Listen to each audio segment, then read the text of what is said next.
And while all of us lead imperfect lives, wholeness is not about perfection. Wholeness is about embracing your brokenness, as well as what seems unbroken in you. That's what it means to be whole. It's not about being perfect. It's about putting your whole self into the human equation and growing as a result.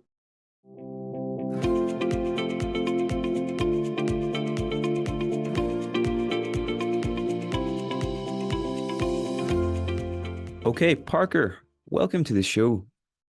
Thank you. Thank you so much. To get started, one of the questions I wanted to ask you was about I think you went to a talk from Dorothy Day in your younger years, and she made a comment about the ungrateful poor that had a big impact on you at the time. So I wanted to ask how this influenced your views on giving, on service, and also on the phenomenon of burnout that is very common in our culture today. Yeah, well, it's a great question. It takes me back to to the middle of the last century, when I was in New York City, living there for a while, and a woman called Dorothy Day. I don't know if your listeners will be familiar with her, but she was a kind of radical left Catholic lay woman who devoted her life to service to the poor. Um, and it wasn't Lady Bountiful kind of service. Instead, she lived with the poor, ate meals with the poor, established an organization and a series of houses called Catholic worker houses, where folks like Dorothy and her followers lived right alongside the poorest of the poor in New York City. So I went to Mary House on the Lower East Side of Manhattan one evening, and Dorothy Day herself was speaking that night. They had a series of Friday evening lectures, and on this particular evening, I was sitting at her feet, as it were, enthralled by this great, truly saintly woman. When I heard her make mention somehow of the ungrateful poor, the ungrateful poor. And it was shocking. I thought, why is this woman who devotes her life to service to the poor um, speaking that way? And then I got it. It was sort of like a Zen koan breaking through. What she was basically saying was, if you're coming down here to serve the poor in expectation and hopes of getting their thanks, you should just go home right now because they don't owe you any thanks. We owe them a debt of service. They are our brothers and sisters. And the only reason to be here is because you want to express the fullness of your membership in the human community by sharing what you have with those who have none. And that left a lasting mark on me because I was, I think, in my late 20s at the time. And I realized how some of my social change aspirations, some of the causes that I wanted to devote myself to, were really about me becoming a good guy, me becoming a hero, um, me being the knight in shining armor who rides in on the white horse to rescue those who have less, and that I understood at some very deep level from Dorothy Day that this was an unsustainable reason to do work of the sort, social change work, to which I felt myself drawn. Um, and I think that connects profoundly with the question of burnout that you mentioned, Niall, because I think burnout often comes from um, not from giving too much, but from giving what we really don't have to give or don't have good reason to give in the circumstances of our lives. There's a million needs out there in the human community, and I am not gifted or called to meet all of them. My life intersects the needs of the world at certain particular points, and it's an important act of discernment to figure out what resource grows within me in a renewable way that I can keep giving and giving and giving because it's in my nature to do so. If you're giving of a renewable resource within yourself, burnout is much less likely to happen. And I think Dorothy Day gave me a clue about all of that in this kind of enigmatic Zen koan comment that about the ungrateful poor. I think there's so much in that story and just a huge lesson. Whenever I first heard it, I was like, it just a light bulb went off my mind. So thank you for sharing that. The quote I love from the book as well, I think it's from a theologian, Frederick Buechner. Buechner, Buechner. It's your vocation is found where your deep gladness meets the world's deep hunger, something along those lines. So you've got to sort of Yes. satisfy both of those criteria. So, to what extent, Parker, do you believe that each of us come here with a nature? And is living well about kind of getting to know what that nature is and living in harmony with it rather than trying to be something that we're not? Well, that's a big question, isn't it? And we could talk about that for a long while, but I'm glad you raised it because it's right at the core of my book, Let Your Life Speak, one that I've been walking around and reflecting on for a long time. So if you've spent much time around little kids, infants when they enter the world, young children before the society gets their hands on them and starts conditioning them this way and that.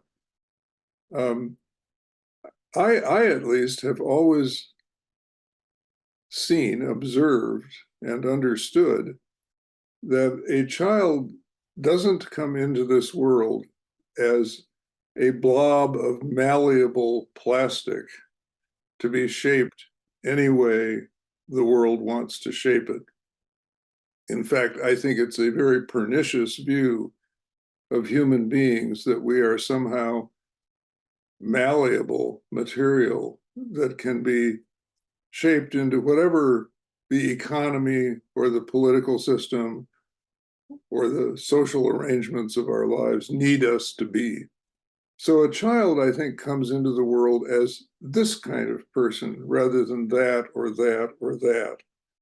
And I've had the privilege in my life as a parent and a grandparent to track the lives of several young kids and see time and again that even in those very early years, human beings have what I call tropisms, like plants.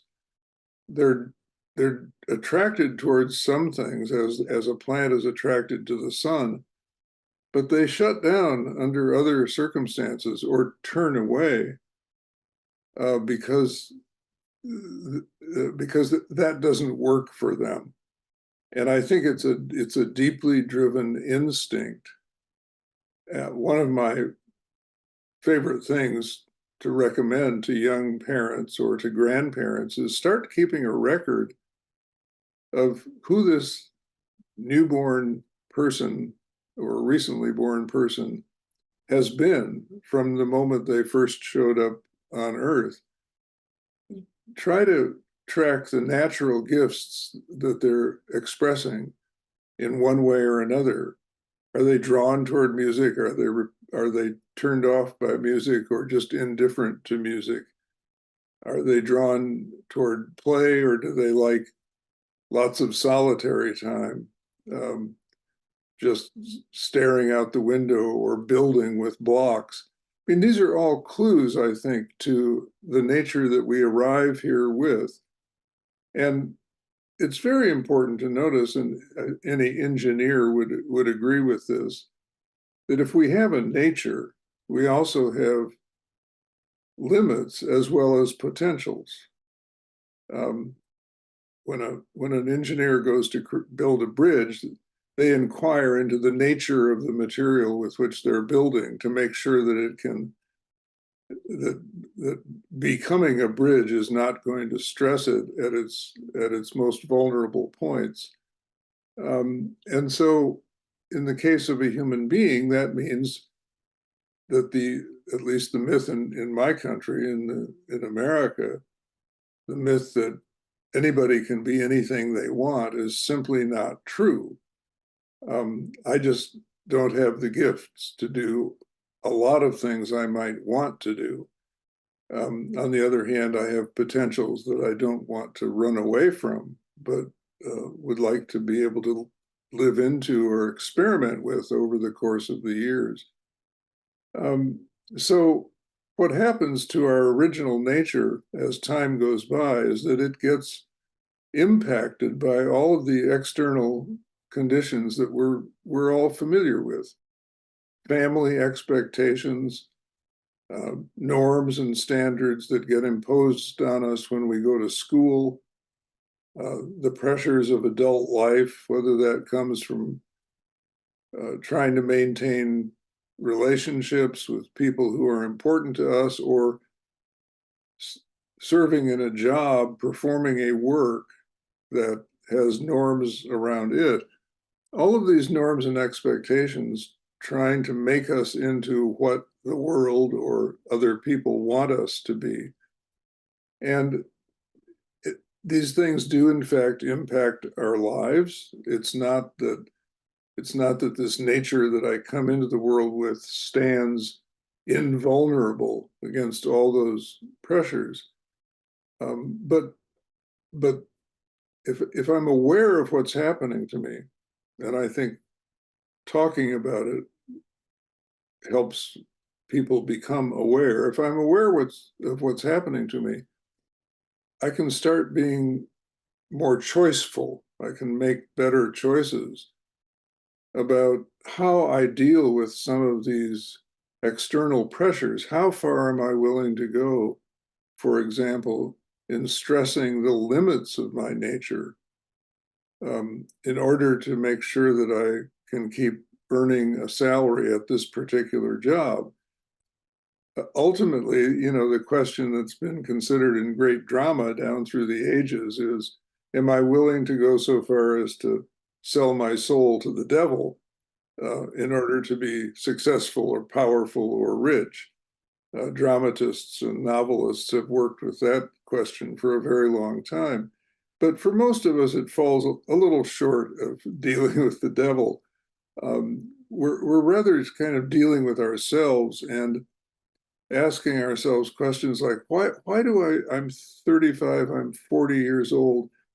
Why has this work I've chosen to do, or maybe someone else chose it for me, why is this feeling so hollow and so empty? Where did I take a wrong turn in the road that has me now living at some distance from the gifts with which I was born, the nature with which I came into this world? That seems to be a midlife or even earlier question for lots and lots of people, and it's not an easy question to answer, but I think it's always a question worth asking, and always worth trying to reach the best approximation that you possibly can of how your true nature can fit into the needs of the world or respond to the needs of the world without getting damaged or stretched out of shape. My, part of me loves this philosophy of, letting your life speak and sort of understanding what your nature is and working with it. And my experience has been to date that anytime I violate that and anytime I go off course from that, life seems to have a mechanism for correcting that, and it's not pleasant, but that seems to be what happens, at least in my own case. But then there's another part of me that it's a quieter part, and I know it's a lot more.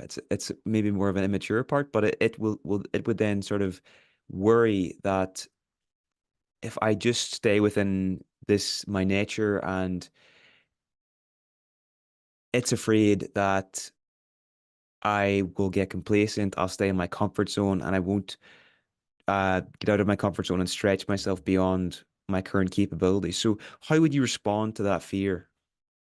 Well, I don't think that's immature at all, Niall. I think that's a wise question that we all ought to be asking ourselves, because we are organic beings, and organic, whether you think of it in a physical sense or a spiritual sense, I happen to think of it in both senses. Organic means growing, and growing means transformation and change. And I'm very much with you on the desire to express my true nature in a variety of circumstances, to actively engage with the world, with other people, in ways that help me discover more about what the potential expressions of my giftedness are. Because certainly early in life, I have no idea what that range of potential expressions might be. I don't know enough about the world. I don't know enough about myself.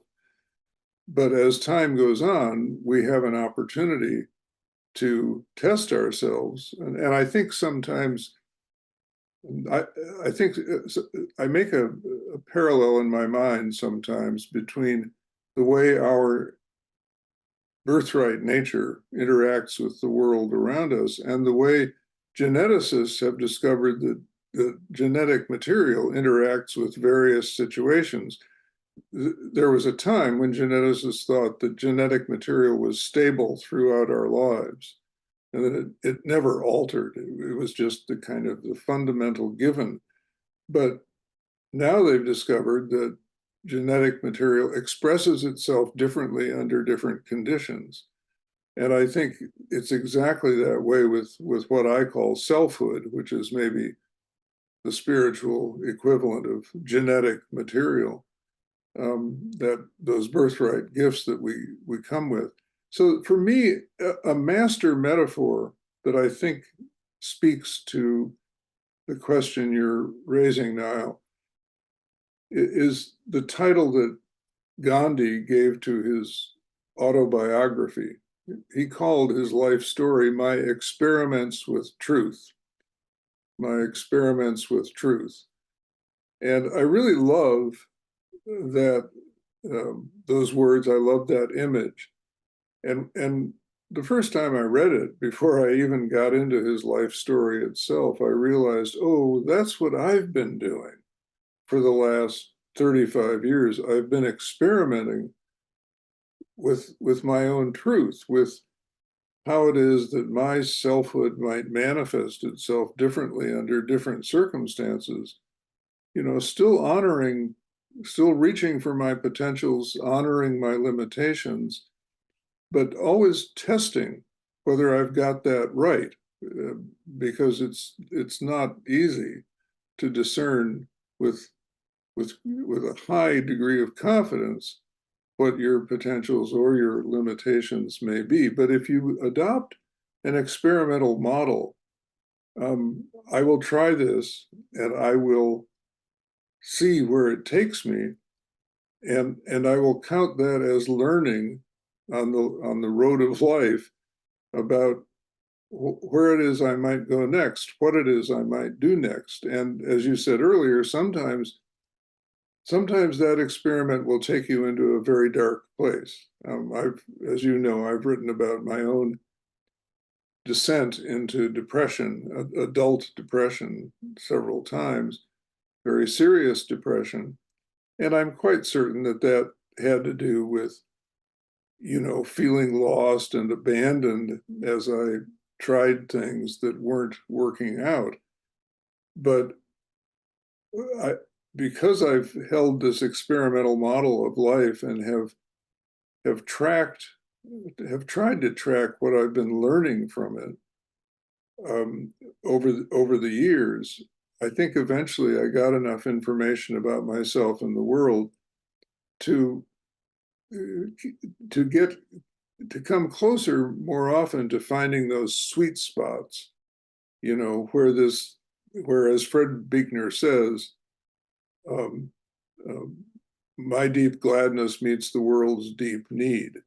Let me put it a little differently. My identity and integrity find legitimate expression in some intersection with the world and its needs. It takes time. When I talk with younger people, and at age 85, almost everyone is younger people these days, about this. I'd like to name the fact that I didn't come into a very deep sense of vocation, of my own vocation, until I was 50 years old. It took a lot of experimentation to get there. So, if a person is 25 or 30 and they're worried about not having found their path yet, I'm always glad to say you got a lot of time, not to worry. Just keep the experiment going. So I can talk, in more detail about some of the experiments I conducted, but for the moment, let me just say that the experimental model, I think, is a very appropriate one for the discovery of vocation. And as every scientist knows, a failed experiment can easily teach you as much, maybe more, than a successful experiment. Big time. Now, while we're speaking of experiments, I heard you in another interview talk about you write books or you write about subjects that you don't know the answers to, which totally, that really blew my mind because like you're not going into this as the expert, you're going into here as the person that wants to find something out and you're going in sort of with an exploratory mindset. And I think that's such a great reframe. And if people could adopt that, it would really free them to try things out more and not have to feel like an expert before they begin. But another experiment that you took on, which I thought was amazing, was this practice of keeping a journal of small things. Can you maybe tell us about that practice and the impact this has had on your life? Yeah, very much so. And let me just say quickly, since we may not return to the topic, that I can't imagine writing a book about a subject that I've thoroughly mastered. Writing a book is really hard work for me. I've written 10 of them, and each of them has taken many years to write.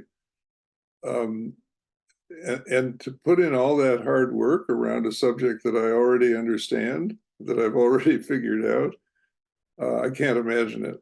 But if the writing itself is the is a kind of archaeology where you're digging down into the subject to figure out more and more about where is this coming from and how does it work, then the hard work justifies itself because the learning adventure, is still there.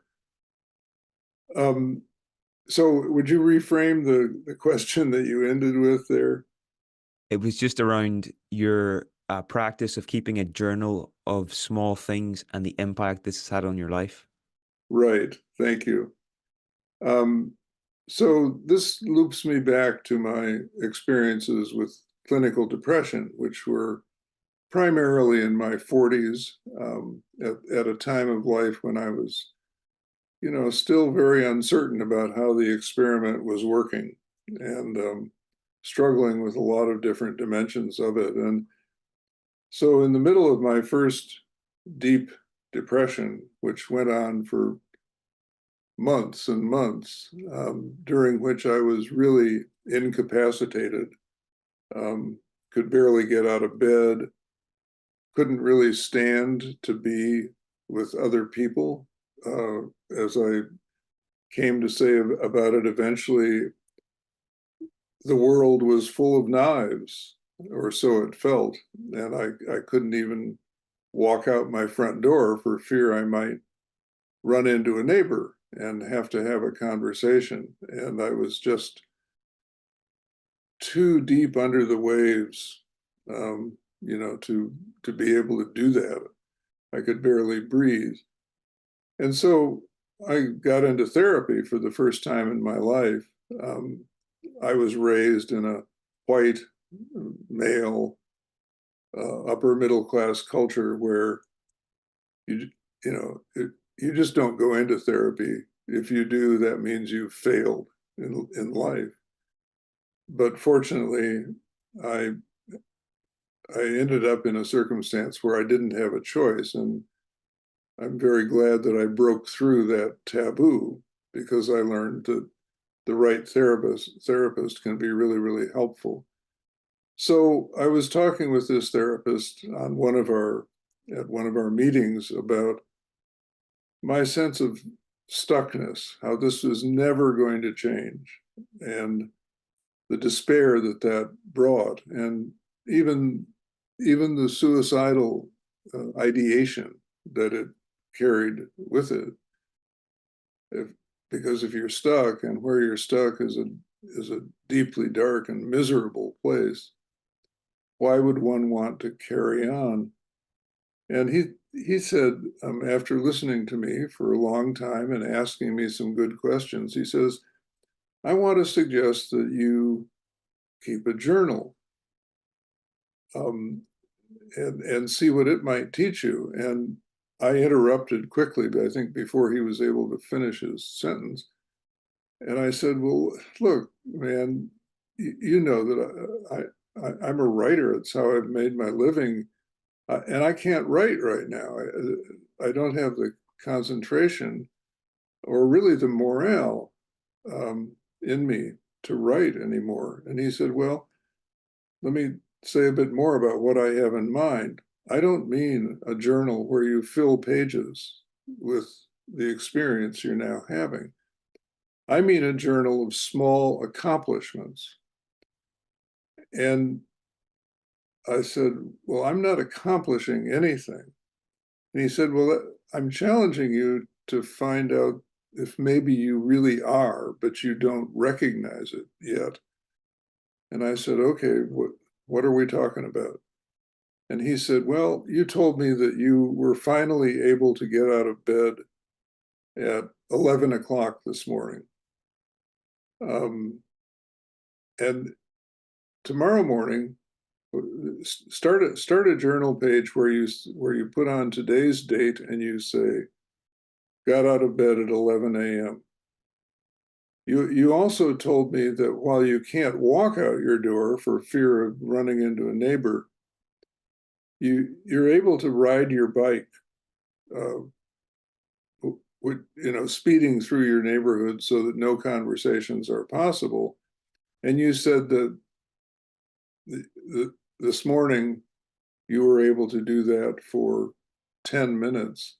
So write that down. Got out of bed at 11, rode my bike for 10 minutes. Tomorrow, if you get out of, mark down when you get out of bed. And he said, at some point, you're going to find that you got out of bed a little earlier than 11 o'clock, maybe 10:45. And that's a small accomplishment. And at some point, you're going to find that you rode your bike for 15 minutes, not 10 minutes. And that's a small accomplishment. And he said, I want you to just keep doing that around all these little things that we normally just ignore in our lives.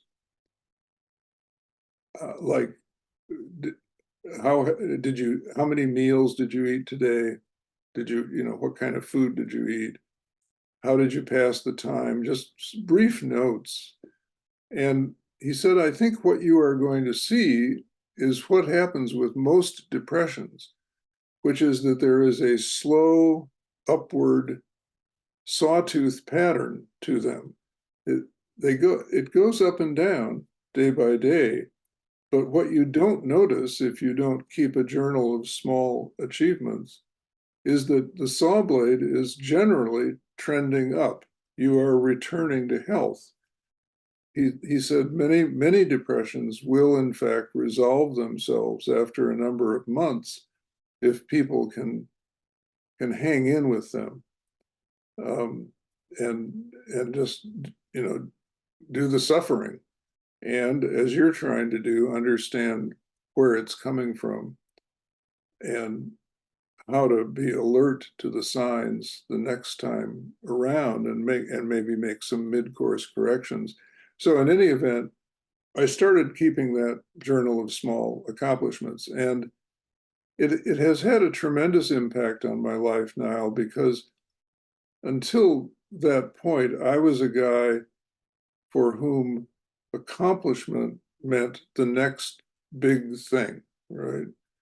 Like, okay, so you wrote 3 pretty good books. You haven't written one for a few years. What's wrong with you? You know, why is this one taking so long, or et cetera, et cetera. Okay, so you just wrote another book. How are the reviews? Because if you're getting any critical reviews, you're a failure. And you need to write another book that won't get any critical reviews. It was always stuff like that. And it was killing me, to hang out in life, which a life which for all of us consists of a million small things that matter. How you treat the clerk at the store um, is as important as whether your book got well reviewed. The impact we have on other people is vital and says a lot about who we are. And so I learned, to value the little things in life. And I'm so grateful for that at age 85, because at 85, this thing called human limitations does tend to set in. And, I used to be great at multitasking, or I thought I was. I was like a juggler. I could do 5 things simultaneously. And I just can't do that anymore. It's one thing or at a time, or it's just or it's just sitting and staring out the window. Multitasking is just beyond my reach. The flying around the country that I did for 40 years as an independent writer, teacher, and activist, that's no longer possible for me. Lots of things fall away as you age. And so if I didn't know at this stage of life how to value the small things in life, I'd be in a lot of trouble. I think this is so powerful. And it seems to me what's happening is people that are very ambitious, a lot of the time they're deriving their self-worth from these big accomplishments that are projected into the future. Whereas whenever you develop a practice like this here, you're essentially flipping that around to developing your sense of self-worth from these small everyday things that you have direct control over, and still moving towards these big goals, but feeling good about yourself as you're moving towards them, which is Yeah, just so empowering. And well said. Absolutely. It's all about living in the now, isn't it? As a lot of spiritual teachers counsel us to do. sure. Now, can you tell me what you mean by, I know this isn't your phrase originally, but can you tell me by what you mean by the phrase getting fierce with reality? Yeah, that phrase I think came from oh, what is her name? Scott Maxwell is her last name. Florida Scott Maxwell, is it? Florida Scott Maxwell. Thank you. Yeah, and a passage in a book that she wrote about aging. I think she wrote it when she was in her 90s. Quite a remarkable book. And roughly speaking, I think the passage says something like, all you need to do is embrace all you have been and done, and you will find yourself fierce with reality. If you have it right there, maybe you could read it. I don't know if you do or not. I don't have it in front of me, no. That's okay. That's okay. I think I roughly got it right just now. So it's all about embracing the truth about yourself and becoming fierce with reality. And I'm very drawn to the phrase because one of the things that was most helpful to me in coming out of depression was realizing, again, with therapeutic help, how many illusions I had been living with. Illusions about myself, illusions about the world, illusions that are generated by ego, by intellect, uh, sometimes by our own uh, sense of misplaced sense of ethics, sometimes even by our spirituality, especially if our spirituality is one that wants to lift us above the travails of life. And I realized that if you live at elevation in your ego or your intellect or your ethics or your spirituality, um, and you trip and fall, which we do every day, regularly, you have a really long way to fall, and you might kill yourself if you're living at elevation. And I think ego and intellect and ethics and spirituality often create a false sense of elevation. It's not to say those are worthless. It's to say they need to be managed and kept under control in service of real life. If you live on the ground floor of your own truth, the ground floor of the truth about the world around you and how you interact with it, you're going to still trip and fall, but now you don't have far to fall because you're on the ground and you can simply stand up, dust yourself off, and take the next step. And it does turn out, I think, in the long run, that life is a lot about falling down and getting up again, and falling down and getting up again. And to live your life on the ground, fierce with reality, that is, having fully as possible engaged the truth of who you are, which includes your limitations as well as your potentials. It includes your failures as well as your successes. It includes your dark nights of the soul as well as your illuminations. To live on the ground is the best possible place to live, precisely because you can get up again and carry on. And you're going to have to do a lot of that in life. Part of what took me into depression was living at elevation and then falling and finding I had a long way to fall, and it really hurt to hit the ground. So that was a huge learning for me. And the Florida Scott Maxwell quote about embracing everything that you are and have done, rather than having this image of ourselves, which is a sort of carefully curated image of all of my strengths and all of my successes and all of the ways in which I engage in self-justification, as contrasted with an honest look at who I am and the deals I make to get along, some of which compromise my own identity and integrity. To get honest about all of that is to find yourself on solid ground. I think the most solid ground that one can find in life. Were there any parts of you that were particularly difficult to integrate? And if nothing comes to mind, don't worry about it. We can move on to the next question.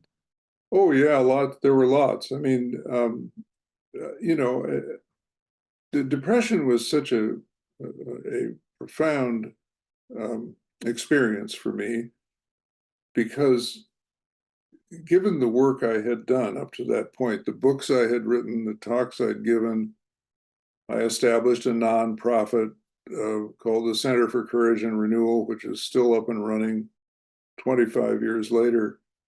I'd done all this work in the world, and when you do stuff in the world, you get projections from people. They imagine you, your readers, the folks who interact not with you, but with your ideas or your projects. They imagine you to be a certain kind of person. And the person that they imagined me to be would not be a person who fell into profound depression and even considered taking his own life, right? That doesn't fit with people who write about the spiritual life. We're supposed to be happy and on top of it all, and just making the flowers grow every day. But that's not how life is. And so what I had to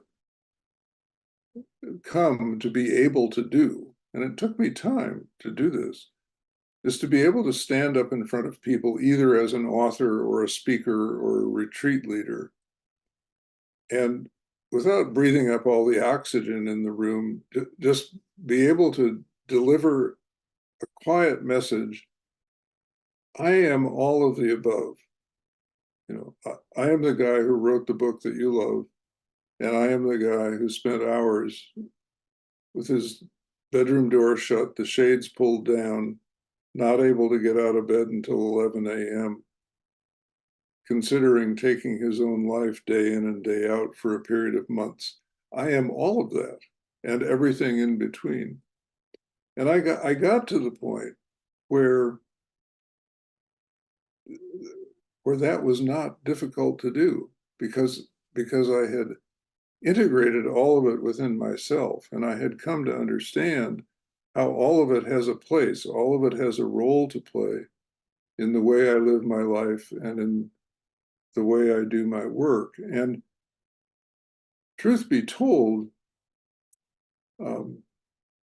I have evidence that going public about that, about the range of who I really am, didn't alienate my audience, but expanded my audience and got me more deeply connected with a lot of people. As you know, Niall, from reading Let Your Life Speak, I have a chapter there about my experience with depression called All the Way Down. And that chapter is not very long. It's maybe 15 pages. And it's in the middle of a book, and there are 9 other books out there. I probably have heard more about that chapter on depression than about any other single piece of writing that I've done. My book, The Courage to Teach, has launched some very big projects. So has my book, A Hidden Wholeness. It's not that these books haven't gotten traction. A more recent one, On the Brink of Everything, about aging, has also gotten traction.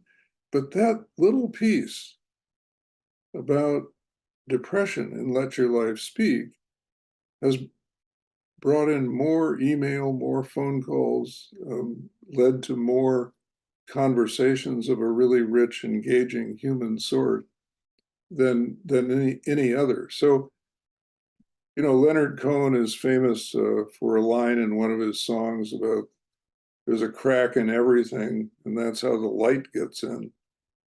Well, I think when we follow Florida Scott Maxwell's advice and get fierce with reality about our own lives, that we are all of the above, then I think the light gets in and people connect around that light.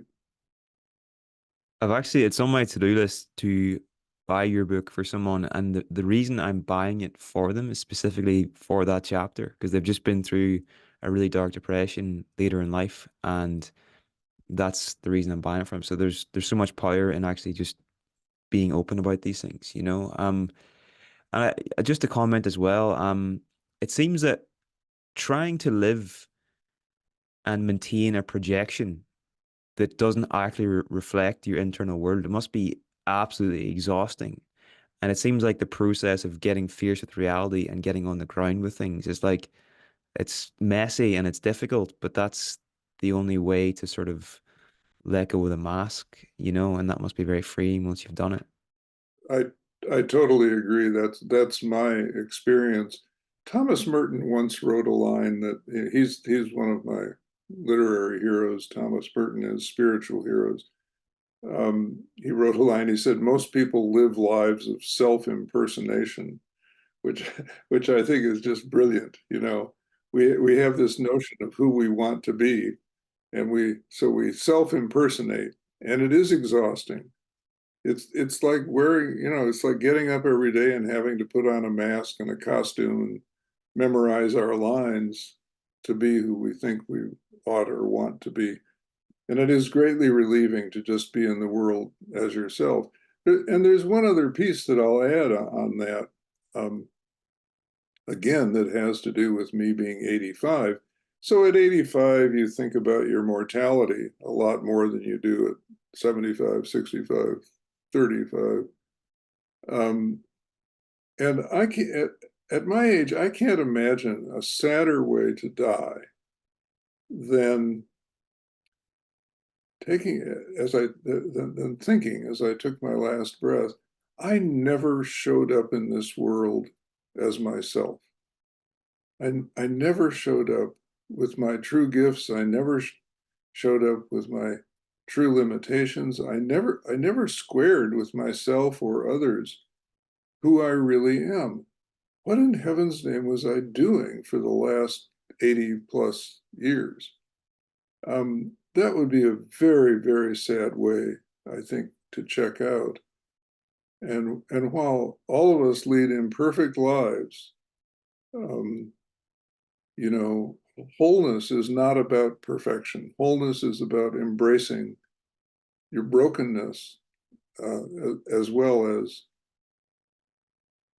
what is what seems unbroken in you.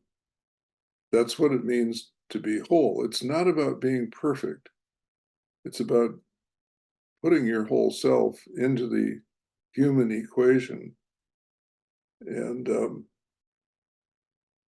and growing as a result. For sure.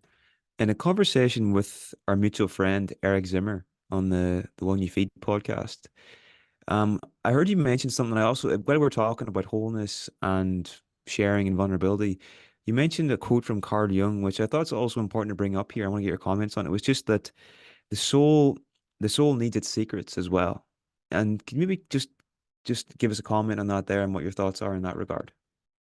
Yeah, I deeply believe I love a lot of Jungian thought. It was very helpful to me in my depression. And I deeply believe in this the notion that the soul needs its secrets. So what I'm talking about when I talk about showing up with your brokenness as part of wholeness, because that's how the light gets in. There's a crack in everything. Um, you know, I'm talking about. Uh, I'm not talking about wearing your heart on your sleeve all the time, every moment of the day, about the latest painful or um, deadly experience you've had in life. Um, so you just broke up with your dearest love. Um, I'm not talking about wearing that part of your heart on your sleeve and going public with it. Not at all. There are things that we need to harbor within us in order so that they might come to maturation. Think of it as a pregnancy, if you like. Human experiences that need to come to term before they can be birthed as something uh, that contributes to our living. So I think a lot of us, you know, have had heartbreaks in our lives, but by holding them internally until they came to term, when we were able to see what role that heartbreak might have in the living of a fuller life. So the heart gets broken open rather than apart. It gets stretched and enlarged rather than shattered. Then might be the time, months, years down the road, to include that as part of your more public discourse about who you are and what has shaped your life. And again, I don't mean you do this from center stage, but maybe an older person is talking with a younger person about the younger person's heartbreak and has a word of insight to offer about how the younger person might hold that heartbreak in a way that allows for growth going forward. It took me 10 years from the time of my first depression to the time where I felt comfortable talking about it in lectures or in retreats or writing about it in a book. Um, and and I'm glad that I somehow had the wisdom to wait it out over that decade, because it took me that long to realize, oh, this is part of who I am. And if I'm comfortable with that in myself, if I can say that to other people in a way that doesn't, um, take me to the edge of a breakdown where they feel like they have to take care of me, if I can say that to other people in a way that comes from personal integration, maybe it will be of service to someone. And ultimately, I think the one way of healing our deepest wounds is to put them at the service of others, which loops back to a concept that's always been important to me of the wounded healer, which is a kind of motif that Jung messes with as well, an archetypal motif of, out of that wound comes healing for others. And for me, one of the ways you make meaning out of the hardest experiences of life is to offer them up for other people's healing, but not until they have become healed in yourself. I think this is such an important point, and the metaphor I've heard this put elsewhere is that you should share scars, but not scabs, in the sense that if a wound is still open and raw, that's not maybe the time to be sharing it. Whenever it's fully healed and it's a scar, maybe 10 years down the line or 5 years or whatever it takes, then you can share it. Yeah, we should not put each other under the pressure of, get it out right now, wear your heart on your sleeve right now. Totally. Okay, just a few more to wrap up, Parker. What are your thoughts on navigating the balance between solitude and a life of community? Because you've been in both of those quite deeply. I think for me, both of them are essential to life, Niall. And I hold them not as either ors, but as a paradox. The whole notion of paradox is very central to my living and my thinking and my spiritual journey. Paradox being a statement about two things that may seem to be opposite on the surface, but in fact are complementary to each other and needed. I'll sometimes liken it to breathing in and breathing out, this paradox that the body engages in every moment of our lives. And to take a paradox like solitude and community and to break it apart and to say, I think I'm basically a really community kind of guy, or I think I'm basically a really solitary kind of guy, is kind of like saying, you know, I think I'm basically a breathing out kind of person, so I'll just do that from here on out. You break a paradox, it doesn't sustain life. And so solitude and community, I think, have this really powerful reciprocal relationship with each other. And they are together, held together, they are a very important part of discernment, including vocational discernment. There's some things that we need to sit in solitude with, to be sure, to kind of examine ourselves, explore our own souls, listen for the voice of the inner teacher, or whatever you want to call it, and then go into community to be with other people in a way that helps us sort and sift what we're hearing from within. Because not every voice within us is the voice of the inner teacher. We also have a voice of greed, a voice of fear, etc., etc. But to have both in one's life, and community, incidentally, doesn't have to be a big deal. I'm not talking about a membership group. It could be 2 or 3, 4 people with whom you have these trusting relationships and who know how to hold each other in a way that supports this inner listening, a way that doesn't pretend that someone else in the group knows what you ought to do or I ought to do with the dilemma we're currently wrestling with, but people who know how to hear us into deeper speech, that in a way that allows us to hear ourselves more deeply. In the work of this nonprofit that I founded called the Center for Courage and Renewal, we do a lot with what we call Circle of Trust retreats, and we try to create this excuse me, this kind of space for people where they can listen more deeply to themselves. And one of the fundamental ground rules in our Circle of Trust retreats is that no matter what a person may say, no matter how problematic it is or how struggling it is, we are forbidden from attempting to fix, save, advise, or correct that person.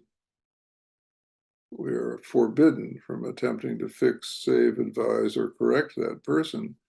And of course, that takes away what we mainly like to do and know how to do when other people present us with critical issues in their own lives. The quick and easy thing is to hear what that person said and then say, oh, hey, that happened to me once, and here's what I did. Why don't you try this? And I'm sure it'll all work out. I kind of call that, drive-by counseling. The purpose is to get me in and out of the room as quickly as possible, pretending that I've paid attention to that person's need, but in fact, I've blown right past it and brought the focus back to myself. So in our Circle of Trust retreats, we say, instead of any of that stuff, fixing, saving, advising, and correcting, we can ask the person who's spoken an honest, open question. So somebody talks about a hard experience, and an honest, open question might be, you said you felt angry about what happened. How did that anger feel, and how did it manifest itself, and where was it located in your body? That's an honest, open question, because I don't know, there's no right answer to that question, but it gives the person who spoke about anger a chance to dig deeper into what he or she meant when they spoke about anger. So when I talk about community in relation to solitude, I'm not talking about a group of people who think they know what we ought to do. I'm talking about a group of people who know how to hold us in a way that allows us to listen more deeply to ourselves. And then it's back to solitude. I think, in solitude, we get closer to our own identity and integrity. In community, we start negotiating with the larger world in terms of what it might be evoking in us, which saves us from narcissism or solipsism.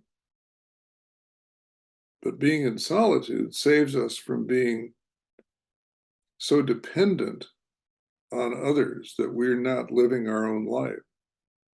When you detach solitude and community, you get aberrations of both. So solitude becomes a kind of loneliness in which I don't even know who I am, and community becomes the crowd where I'm just lost.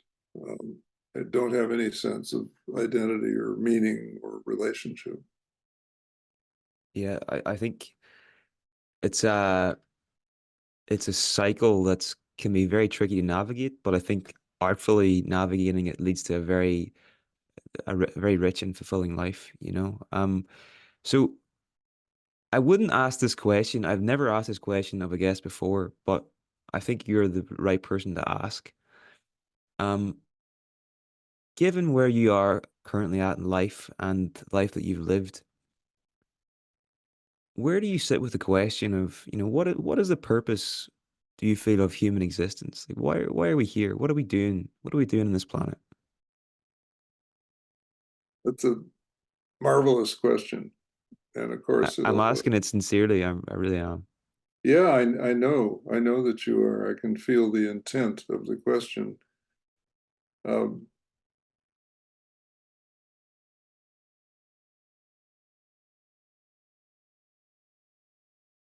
I think life is an amazing gift, uh, all of it.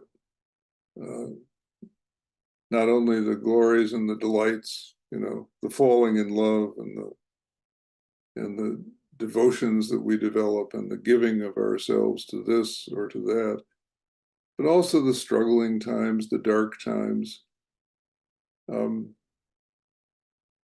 so if life is a gift, I think my reason for being here is to live that gift as fully as I know how and learn as much as I can along the way about um, a life, about myself, and about what it means to live the gift.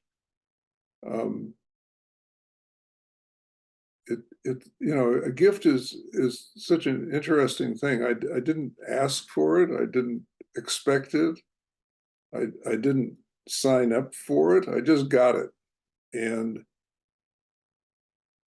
when a gift comes out of the blue like that, the gift is immense as life. I mean, the opportunity to see what I've seen of the wonders of nature and of human nature, to see the acts of generosity and kindness and heroism that I've seen, as well as all the banalities of evil. And to keep working on how I navigate that very complex force field, and equally so, how I navigate the, in some ways, even more complex force field inside of me. It's endlessly fascinating. And all of us have a vocation of one sort or another, or let me put it this way, all of us make an impact on the world in one way or another. And if we can make that impact in a way that